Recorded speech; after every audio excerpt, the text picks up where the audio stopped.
তার মধ্যে অন্যতম হচ্ছে শরণাগতির কীর্তন। আমরা সৌভাগ্যক্রমে কিছুদিন পূর্বেই গোত্রুম ধামে বসে কল্যাণ কল্পতরু শ্রবণ করবার সুযোগ পেয়েছিলাম। সেই কল্যাণ কল্পতরু একটা বিষয় এবং তারপরে শরণাগতি। মূলত এই ভক্তি বিনোদ গীতি সংগ্রহ বইয়ের মধ্যে, গ্রন্থের মধ্যে কল্যাণ কল্পতরু, শরণাগতি, গীতাবলী এবং গীতমালা মুখ্যরূপে এই সমস্ত যে প্রসঙ্গ ভক্তিবিনোদ ঠাকুর রচনা করেছেন, তার দ্বারা আমাদের অনর্থগ্রস্ত অবস্থা থেকে শুরু করে একদম সিদ্ধির চরম দশা পর্যন্ত সাধন ভজন এবং ভক্তির আস্বাদন পর্যন্ত বস্তু কি বা কিভাবে সেটা পাওয়া যেতে পারে, সেই উপদেশ এই কীর্তন আকারে তিনি করেছেন। আমরা প্রসঙ্গত শুনেছি কল্যাণ কল্পতরুর রচনা কাল ভক্তিবিনোদ ঠাকুর 1881 খ্রিস্টাব্দে করেছিলেন। ঠিক তারপরেই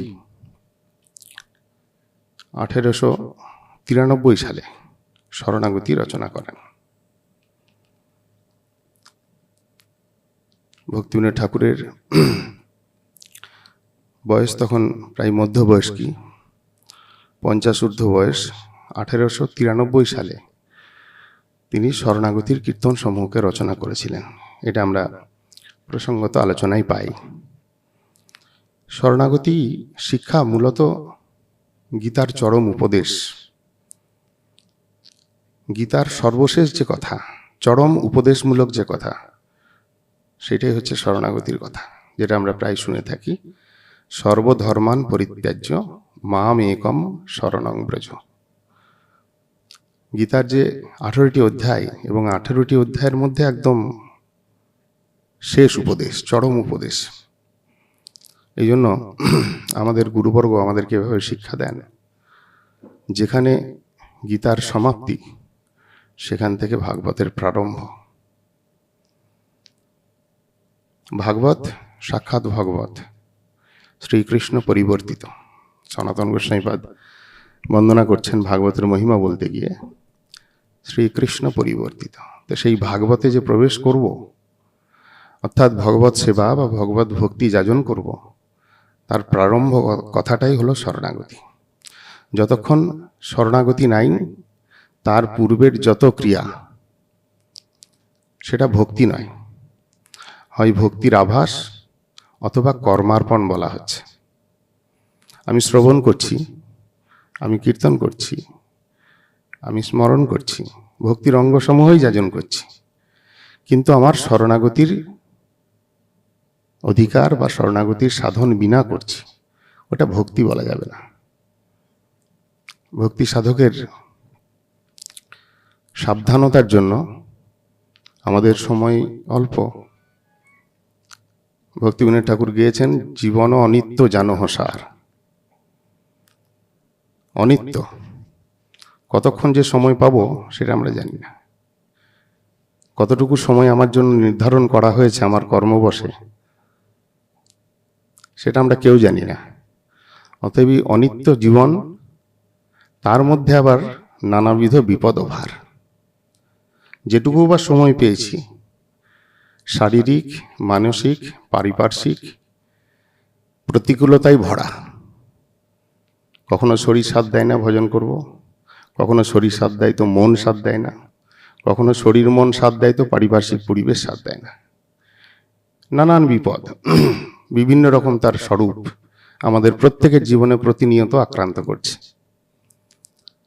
জীবন অনিত্য জানহ সার, তাহে নানাবিধ বিপদ ভার। নামাশ্রয় করি যতনে তুমি থাকো আপন কাজে। এই যে ভক্তিবিনোদ ঠাকুরের সাধক জীবনকে উন্নত করবার জন্য একটা সাবধানমূলক বা সতর্কতামূলক উপদেশ, আমরা সেই উপদেশকেই যদি কণ্ঠহার করি এবং এই শরণাগতির যে শিক্ষা সেটাকে যদি আমরা অনুভব করার চেষ্টা করি, এই জন্য প্রথমেই এই কথাটা, যে যতক্ষণ শরণাগতি নাই ততক্ষণ পর্যন্ত ভক্তি নাই। আমি মনে করতে পারি আমি ভক্তি করছি, এই জন্য শরণাগতির শিক্ষা, শরণাগতির সাধনটাই হচ্ছে ভক্তির সাধন। আমরা আলোচনা প্রসঙ্গে যখন প্রথম কীর্তন শুনব, যেখানে ভক্তিবিনোদ ঠাকুর রচনা করেছেন শ্রীকৃষ্ণ চৈতন্য প্রভু জীবে দয়া করি, এই কীর্তনের একদম অন্তিম ভাগে এসে বলছেন, রূপ সনাতন পদে দন্তে তৃণ করি, ভকতি বিনোদ পরে দুহু পদ ধরি। কাঁদিয়া কাঁদিয়া বলে আমি তো অধম, শিখায়ে শরণাগতি করহে উত্তম।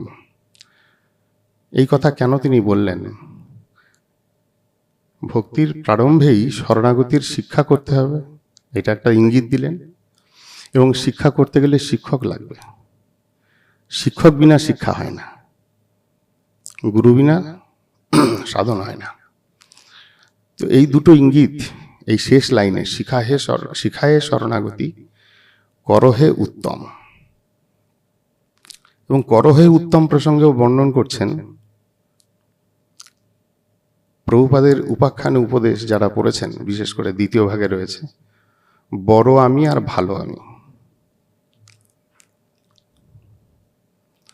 আমি বড় আমি হতে চাই না ভালো আমি হতে চাই, একটা উপাখ্যানের মধ্যে দিয়ে সেই শিক্ষাটা দিচ্ছেন। কোনো সময় দেবতাগণ অসুরদের সঙ্গে যুদ্ধে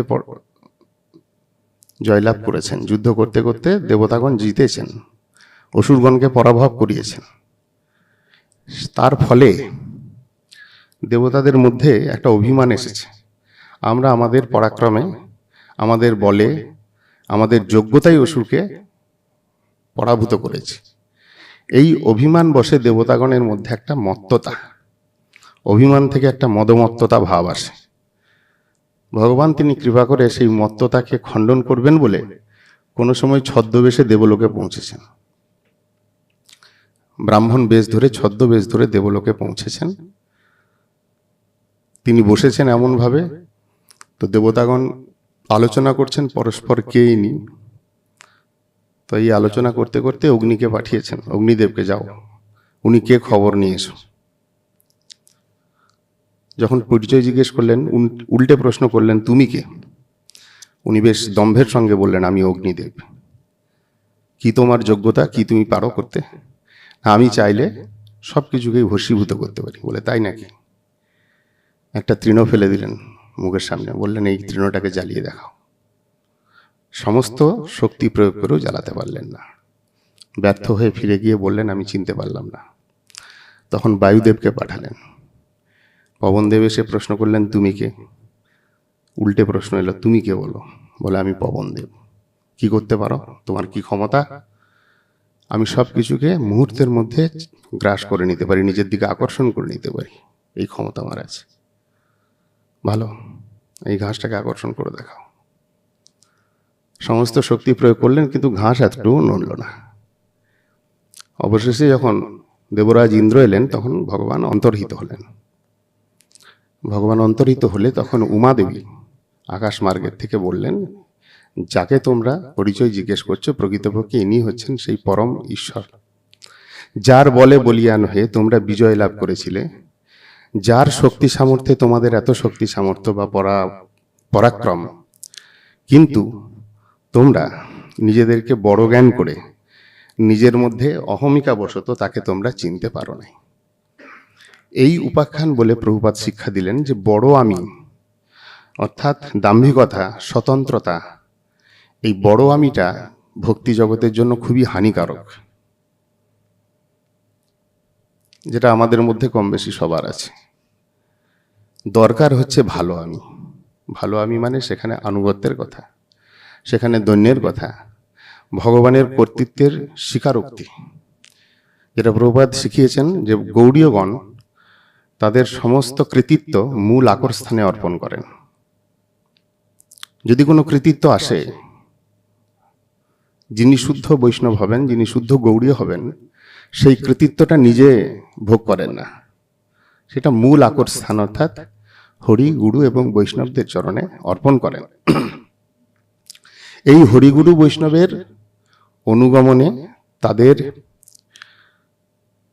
দ্বারা পরিচালিত হওয়া বা তাদের বলে বলিয়ান হয়ে সেবা প্রবৃত্তিটাই হচ্ছে ভালো আমি। এই যে শিখায়ে শরণাগতি করো হে উত্তম, উত্তম করো আমাকে। আমরা সবাই বড় আমি হয়ে আছি, প্রার্থনা করছেন প্রথম কীর্তনেই একটা মুখ্য শিক্ষা যে আমাকে ভালো হতে হবে, বড় হতে হবে না। আমরা সবাই বড় হতে বসে আছি, বড় হয়ে আছি, স্বতন্ত্রতা আমাদের মধ্যে কুটে কুটে ভরা আছে। শরণাগতির শিক্ষা হচ্ছে সেই শিক্ষা যেখানে এই স্বতন্ত্রতার পরিত্যাগ পূর্বক পূর্ণ আনুগত্যময় জীবন, আত্মনিবেদিত প্রাণ হয়ে ভক্তির অঙ্গসমূহ যাজন। এই কারণে শরণাগতি রচনার উদ্দেশ্য কি যদি এক কথায় প্রশ্ন হয়, তার উত্তর হচ্ছে আত্মনিবেদন পূর্বক ভক্তাঙ্গ যাজনের শিক্ষা। সবকিছুর তো একটা উদ্দেশ্য রয়েছে। যেমন আমরা কল্যাণ কল্পতরুর উদ্দেশ্য শুনেছিলাম যে অন্যয় ব্যতিরেক মুখে নিঃশ্রেয়স লাভের উপদেশ, এটা হচ্ছে কল্যাণ কল্পতরু রচনার উদ্দেশ্য। সেখানে যত কীর্তন রচনা হয়েছে সব শিক্ষাগুলো দিয়েছেন অন্যয় মুখে এবং ব্যতিরেক মুখে। আপনাদের মধ্যে কেউ আছেন বলতে পারবেন অন্যয় আর ব্যতিরেক আচরণ কি মঠবাসীদের মধ্যে?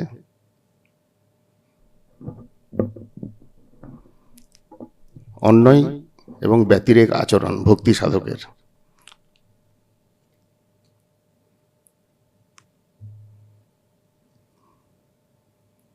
রসানন্দ প্রভু?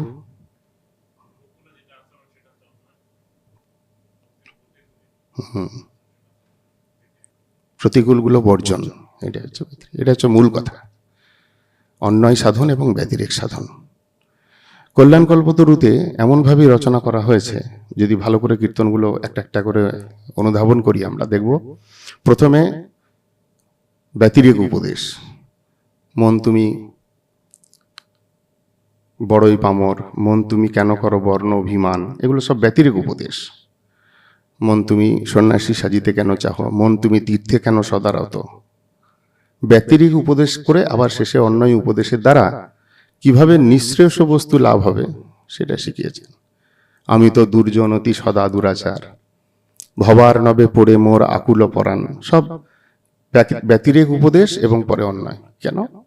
ভক্তি সাধকের অন্যয় ব্যতিরেক আচরণটা খুব দরকার, এবং এই শরণাগতির শিক্ষার মধ্যেও আমরা কিন্তু পাবো, যেটা এখনই বললেন রসানন্দ প্রভু, যে অনুকূল সাধন স্বীকার আর প্রতিকূল বর্জন, এটাই অন্যয় ব্যতিরেক।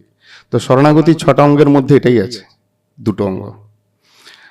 অন্যয় ব্যতিরেকাভ্যাম যৎসাৎ সর্বত্র সর্বদা, চতুশ্লোকী ভাগবতের শেষ উপদেশ।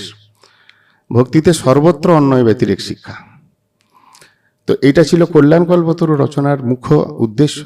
আর শরণাগতি রচনার উদ্দেশ্য যে আত্মনিবেদনের দ্বারা ভক্তাঙ্গ যাজন, আত্মনিবেদন পূর্বক ভক্তির অঙ্গসমূহ যাজন। যতক্ষণ নিবেদিত আত্মা হবে না ততক্ষণ ভক্তি হবে না।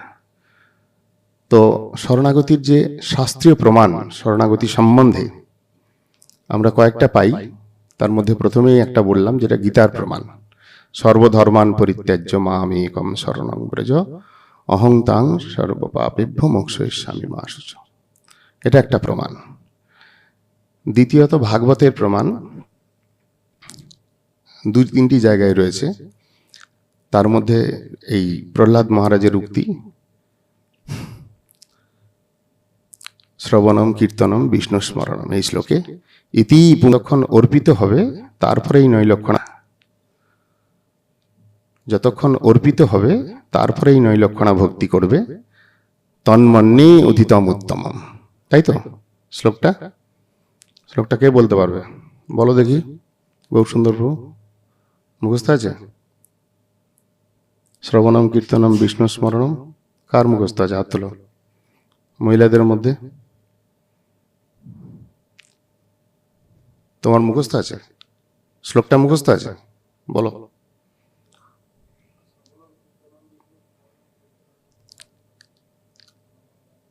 তুমি দশমূল শিক্ষায় ঢুকে পড়েছো, ভাগবতের শ্লোকের কথা বলা হচ্ছে। বসো।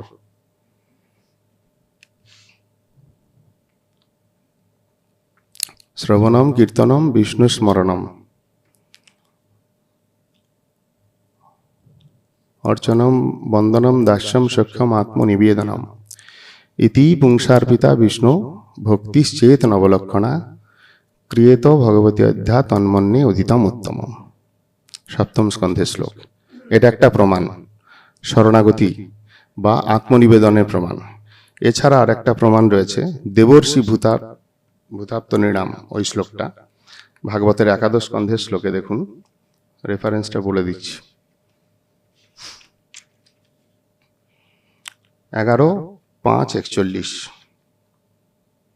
দেবর্ষি ভূতাপ্ত নৃণাম পিতৃণাম ন কিঙ্কর নায়ম ঋণী চ রাজন সর্বাত্মনা য শরণং শরণ্যম গত মুকুন্দ পরিহৃত্য কর্তম। সেই ভগবান হরির শরণাগত যারা হন তারা কিন্তু প্রকৃতপক্ষে ঋণগ্রস্ত হন না। বাকি সব দেবতা হোক, ঋষি হোক, যে কোনো প্রাণী হোক, জন্মের সঙ্গে সঙ্গে পঞ্চ ঋণে ঋণগ্রস্ত হন। যে ঋণের জন্যই আমাদেরকে এই সংসারে এত কষ্ট পেতে হয়। মহাভারতের প্রসঙ্গে আছে, যখন যুধিষ্ঠিরকে প্রশ্ন করা হয়েছিল কেন এই সংসারে সুখী কে, তদ উত্তরে বলেছিল যে অঋণী আর যে অপ্রবাসী সেই হলো সুখী। অঋণী মানে যার কোনো ঋণ নাই। ঋণ বলতে এই পঞ্চ ঋণের কথা এখানে শাস্ত্রে উল্লেখ করেছে। একমাত্র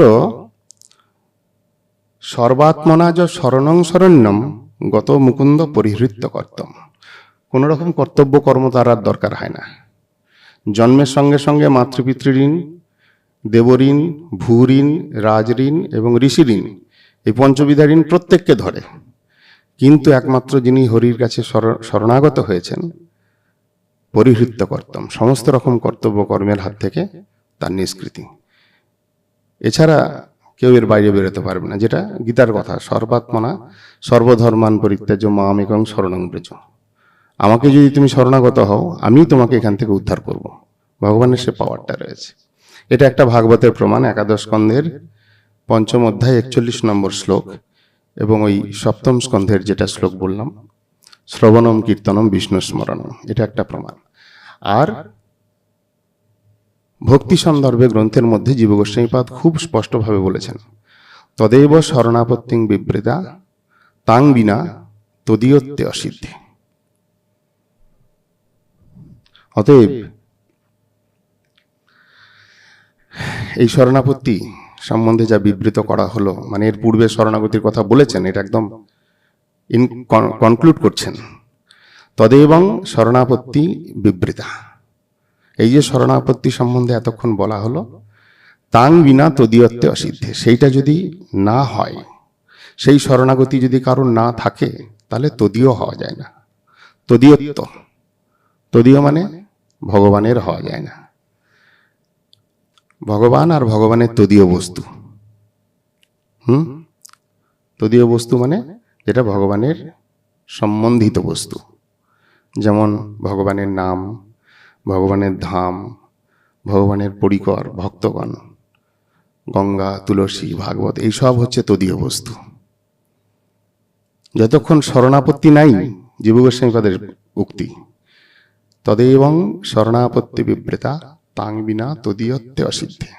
ভক্তি সন্দর্ভের 237 নম্বর পরিচ্ছেদ, যদি কারোর রুচি থাকে, যদি ওই স্থানটা পড়েন, ওখানকার ব্যাখ্যাটা 237 অনুচ্ছেদ,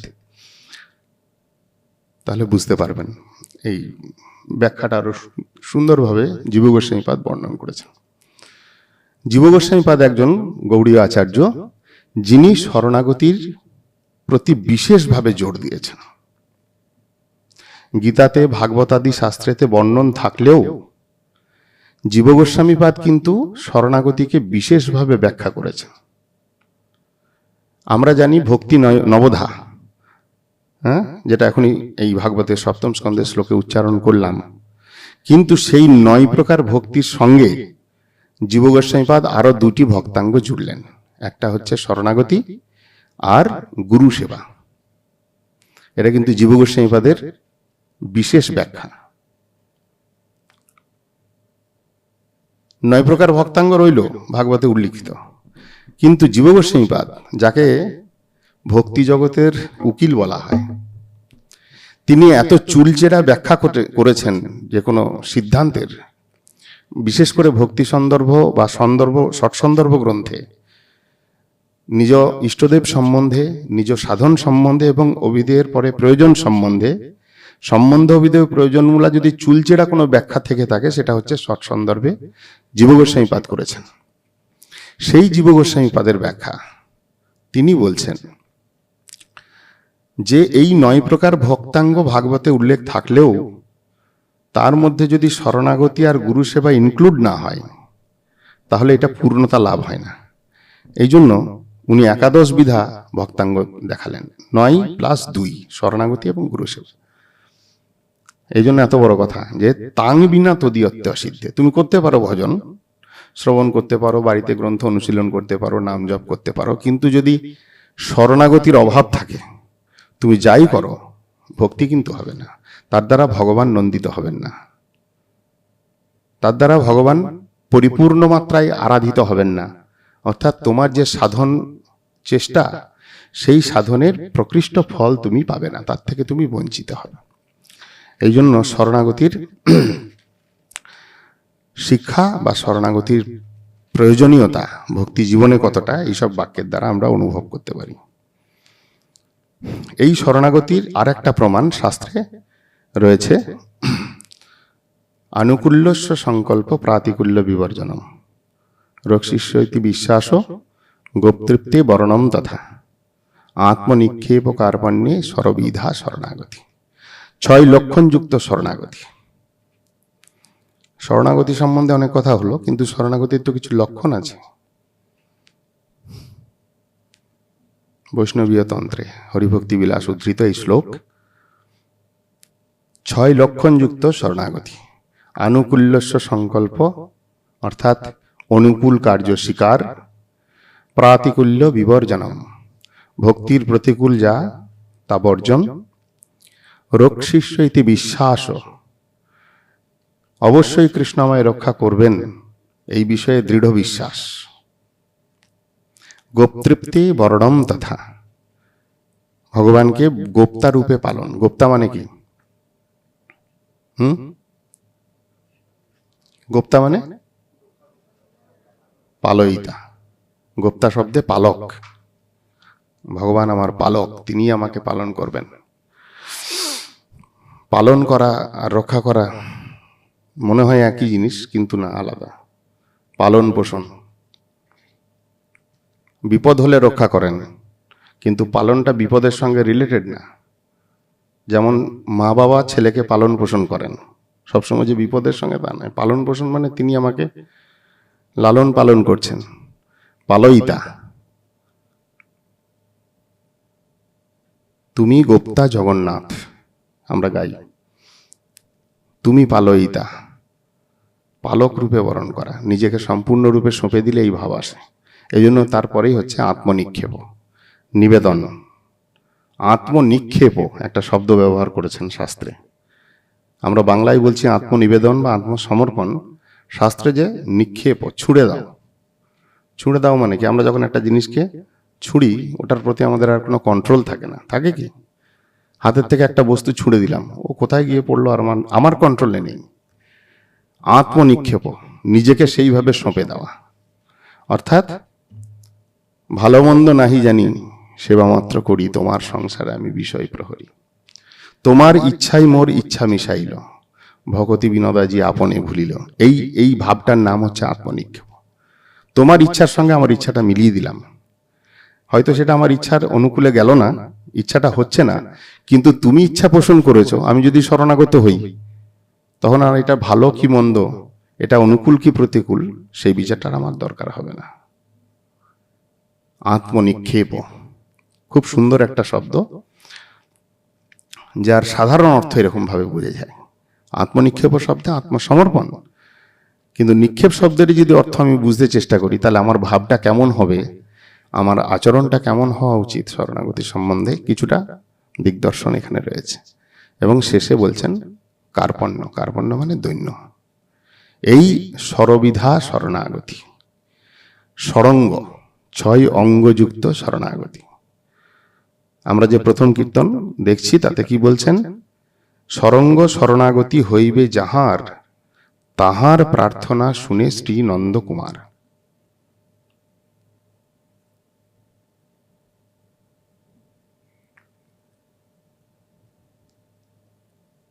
এই যে শব্দ, এর ভাবার্থ রয়েছে খুব সুন্দর।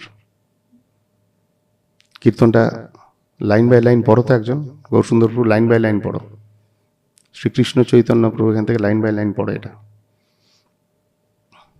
মাইকটা নাও, এই তো ডান দিকে কর্ডলেসটা রয়েছে।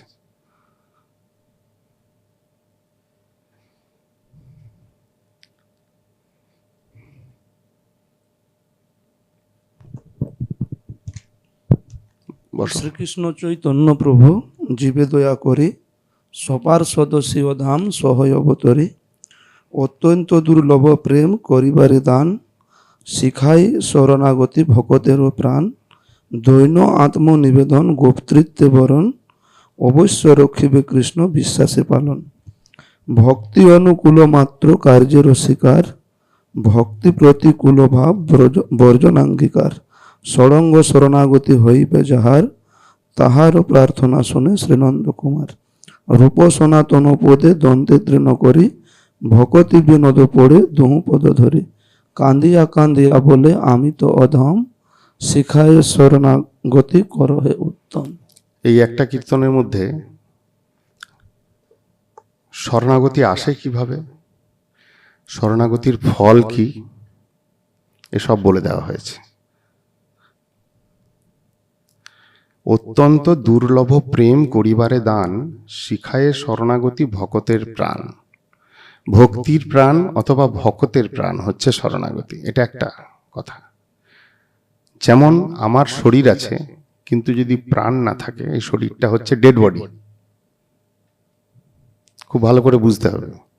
আমার শরীর আছে, কিন্তু শরীর থেকে প্রাণ চলে গেছে, তাহলে এই শরীরটার কি মূল্য হলো?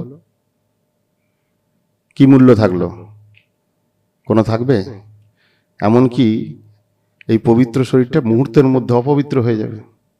কেউ যদি ছুঁয়ে দেয়, স্পর্শ করে, আগে স্নান করবে তবে ঘরে ঢুকবে, নাহলে ঘরে পর্যন্ত ঢুকতে দেবে না, কেবল প্রাণ না থাকার জন্য। এখন ভক্তি সাধক আমি, আমার মধ্যে শরণাগতির অভাব, তার মানে কি দাঁড়ালো? প্রাণহীন সাধন।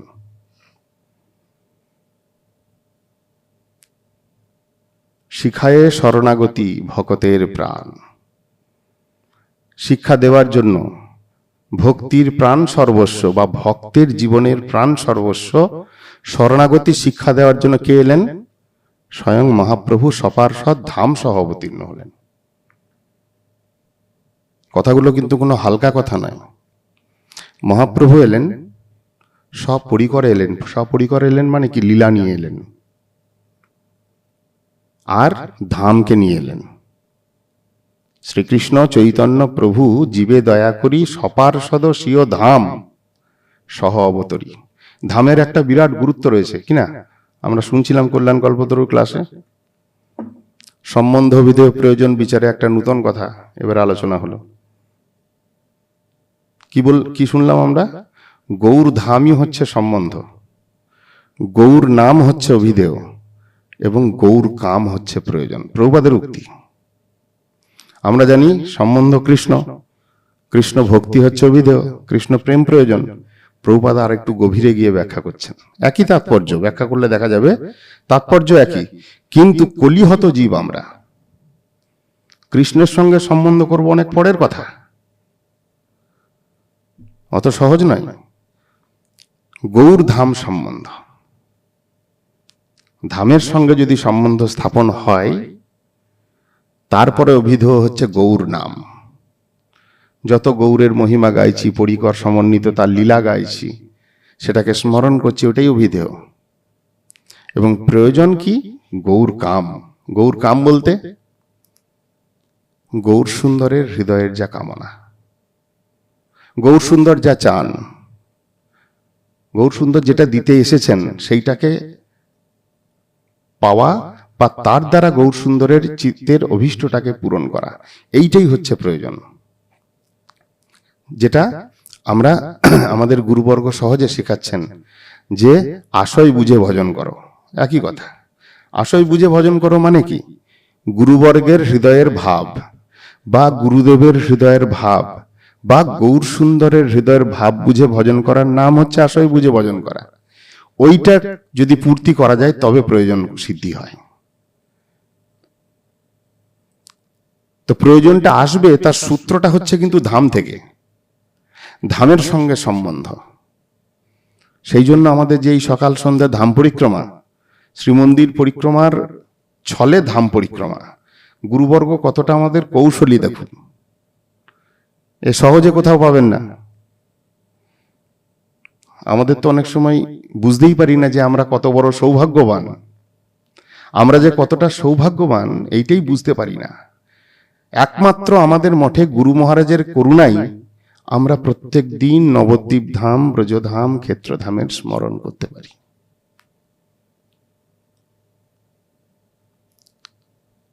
যদি কেউ প্রত্যেক দিন আদর করে ধাম পরিক্রমা করে, ওইখান থেকে ভক্তির শুদ্ধতা শুরু হবে। সকালে নবদ্বীপ ধাম এবং বৃন্দাবন ধাম কীর্তন সহকারে এবং সন্ধ্যায় ক্ষেত্রধাম। ধামই হচ্ছে কিন্তু সম্বন্ধীভূত তত্ত্ব, ধাম মানেই হচ্ছে কৃষ্ণ। তবে তো প্রভুপাদ এত বড় কথা বললেন, গৌড় ধাম সম্বন্ধ। তাহলে এই যে কীর্তন আমরা প্রথমেই পড়লাম, শ্রীকৃষ্ণ চৈতন্য প্রভু জীবে দয়া করি, জীবকে দয়া করবার জন্যে তিনি এলেন, বিগ্রহ রূপে এলেন, নাম রূপে এলেন। শুধু তিনি একা এলেন না, পরিকর সমন্বিত ভাবে এলেন। আবার তিনি পরিকরকে নিয়ে শুধু এলেন তা নয়, ধামকে পর্যন্ত নিয়ে আসলেন।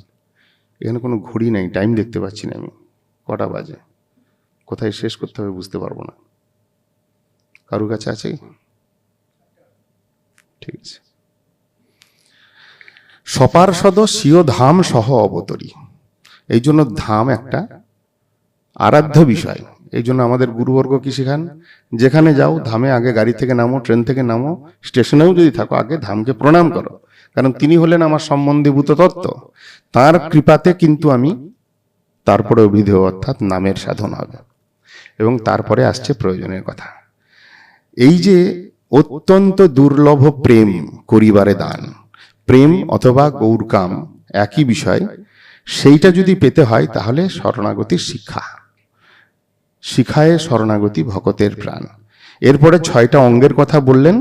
6টা অঙ্গর কথা বলবার পরে যে কথাটা বললেন, সরঙ্গ শরণাগতি হইবে যাহার, তাহার প্রার্থনা শুনে শ্রী নন্দকুমার। যতক্ষণ শরণাগতিটা যাজন না হয় ততক্ষণ পর্যন্ত ভগবান প্রার্থনা শুনেন না। আমরা কি প্রার্থনা করি? আমরা নিয়তই প্রার্থনা করি। যে হরিনামটা জপ করছি সেটাও কিন্তু একটা প্রার্থনা।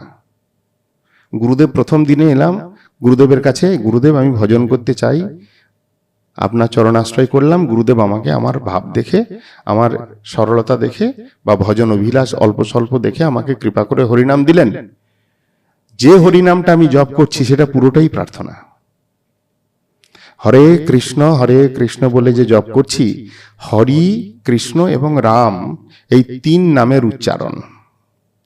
হরি শব্দের অর্থে হে হরি, তুমি আমার অবিদ্যাকে হরণ করো, আমার পাপ তাপকে হরণ করো, আমার চিত্তের মলিনতাকে হরণ করো। এটা একটা প্রার্থনা নয়? হে কৃষ্ণ, তুমি আমার চিত্তকে আকর্ষণ করো, তোমার অপ্রাকৃত নাম, রূপ, গুণ, লীলা, পরিকর বৈশিষ্ট্যের দ্বারা আমার চিত্তটা তোমার দিকে আকর্ষণ করো। যখন আমি নাম করে কৃষ্ণ বলে ডাকছি তখন এইটাই প্রার্থনা করছি। যদি না করি তাহলে নাম হচ্ছে না। এবং রাম শব্দে হে রাধা রমন রাম, তুমি আমার চিত্তের মধ্যে রমণ করো। আমার চিত্তের মধ্যে কামনা, বাসনা, ভক্তি, মুক্তির বাঞ্ছা সমূহ, অন্যাভিলাষ রমণ করছে, নিত্য রমণ করছে। তো আমার চিত্তের এই সমস্ত নোংরাগুলোকে হরি হরণ করো, তোমার নাম, রূপ, গুণ, লীলার দ্বারা নিজের চিত্ত, আমার চিত্তটা তোমার দিকে আকর্ষণ করে সেই পবিত্র হৃদয়ে তুমি রমণ করো। এটা একটা প্রার্থনা। এখন এই প্রার্থনা শুনবে কখন? সরঙ্গ শরণাগতি হইবে যাহার, তাহার প্রার্থনা শুনে শ্রীনন্দ কুমার। কেন শরণাগতির দরকার এই বাক্যের দ্বারা বোঝা যায়। আমি যত হরিনাম জপ করি না কেন, আমার যদি শরণাগতির অভাব থাকে, তাহলে আমার প্রার্থনা কিন্তু কৃষ্ণের কাছে পর্যন্ত পৌঁছাবে না, তিনি শুনবেন না। এই যে লাইনটা, শরণাগত তাহার প্রার্থনা শুনে শ্রীনন্দ কুমারের ভাবার্থটা ভালো করে বুঝতে হবে।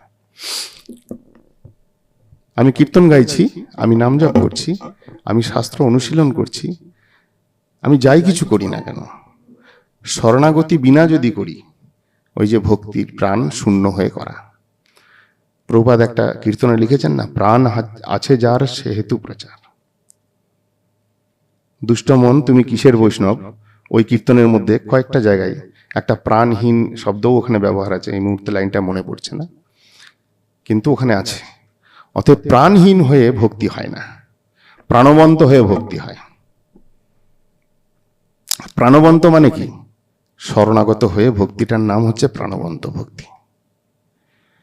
অতএব শরণাগতি হইবে যাহার, তাহার প্রার্থনা শুনে শ্রীনন্দ কুমার। তারপরে এই পরের চারটে যে লাইন, এর মধ্যে কিভাবে শরণাগতি আসে তার শিক্ষা। রূপ সনাতন পদে দন্তে তৃণ। প্রথমেই বলছিলাম রূপ সনাতন হচ্ছেন শরণাগতির শিক্ষক, এনারা গুরু। ভক্তি বিনোদ ঠাকুর দেখাচ্ছেন কার কাছ থেকে তুমি শরণাগতি পেতে পারো। একজন দীক্ষাগুরু আর একজন হচ্ছে শ্রবণ গুরু বা শিক্ষাগুরু। সনাতন প্রভু হচ্ছেন সম্বন্ধ জ্ঞানদাতা, দীক্ষাগুরু, তাই তো? আর রূপ গোস্বামীপাদ হচ্ছেন ভজন শিক্ষাগুরু, অভিধেয় জ্ঞানদাতা। তো যতক্ষণ জীবনে দীক্ষাগুরু এবং শ্রবণ গুরু বা ভজন শিক্ষাগুরু নাই, ততক্ষণ পর্যন্ত শরণাগতির প্রকৃত শিক্ষাও নাই। শরণাগতি আসবে কিভাবে তার উত্তর বলছেন, রূপ সনাতন পদে দন্তে তৃণধরি। দন্তে তৃণধরি মানেই এখানেই নিজেকে সঁপে দেওয়ার কথা। দন্তে তৃণ কিসের প্রতীক?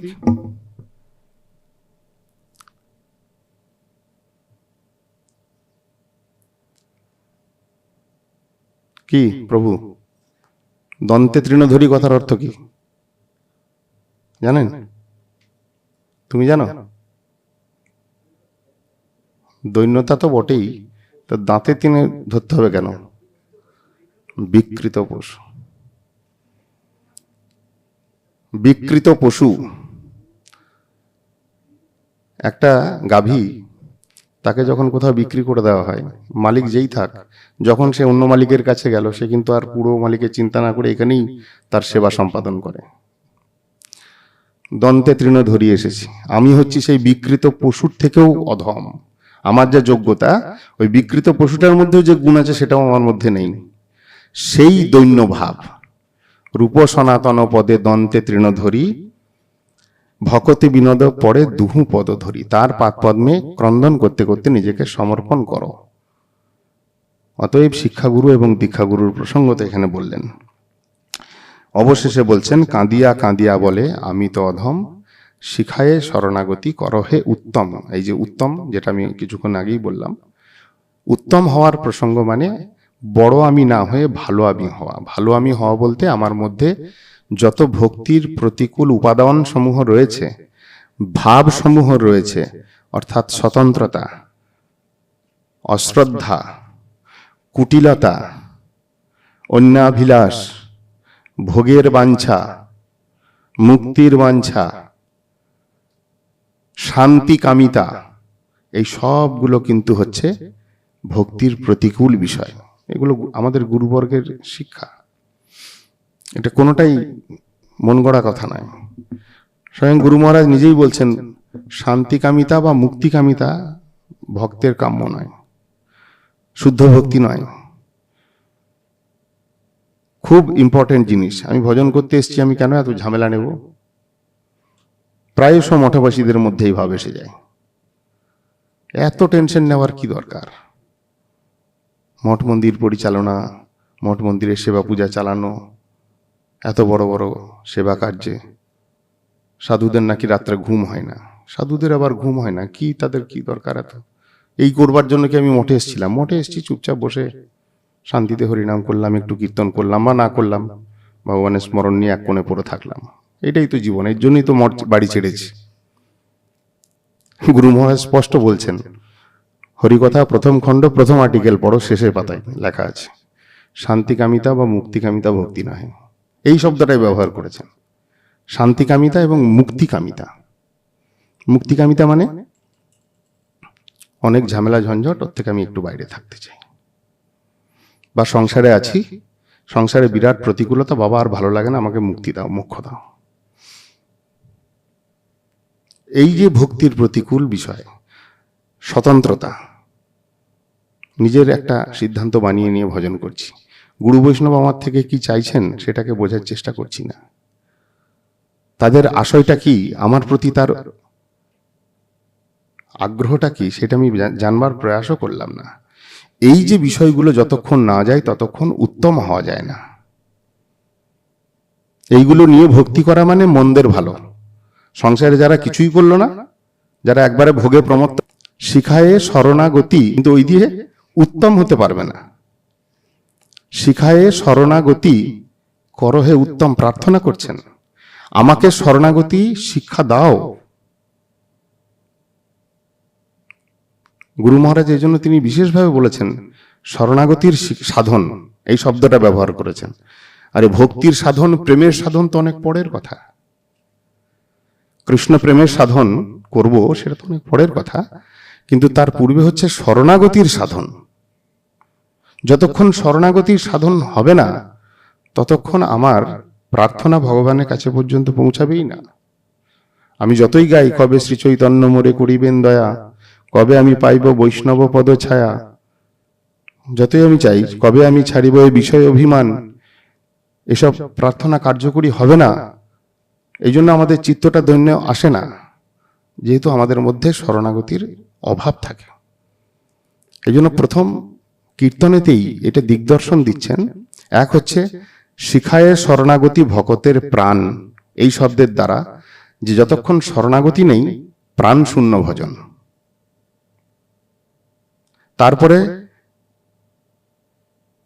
তাহার প্রার্থনা শুনে শ্রী নন্দকুমার, অর্থাৎ আমি যে সাধনটা করছি, নাম জপটাও করছি, বিনা শরণাগতিতে সেই প্রার্থনাও ভগবান শুনবেন না, যাবে না ভগবানের কাছে। এবং লাস্টে এসে রূপ সনাতন পদে দন্তে তৃণ করি, এখানে শিক্ষাগুরু এবং দীক্ষাগুরুর চরণাশ্রয়, তার কাছে নিজের সমর্পণ এবং তার কাছে শরণাগতির শিক্ষা লাভের জন্য প্রার্থনা, এবং সেই শরণাগতি রূপ সম্পত্তি লাভ করে নিজে উত্তম হওয়ার একটা বাসনা বা নিবেদন করা হচ্ছে। এতগুলো কথা, এবং এই বস্তু, এই শরণাগতি যার দ্বারা দুর্লভ প্রেম, অত্যন্ত দুর্লভ প্রেম পাওয়া যায়, সেইটা দিবেন বলে স্বয়ং মহাপ্রভু সপার্ষদে ধাম সহ অবতীর্ণ হয়েছেন। অতএব এতগুলো বিষয়ে একটা প্রথম কীর্তনে কিন্তু দেওয়া রয়েছে।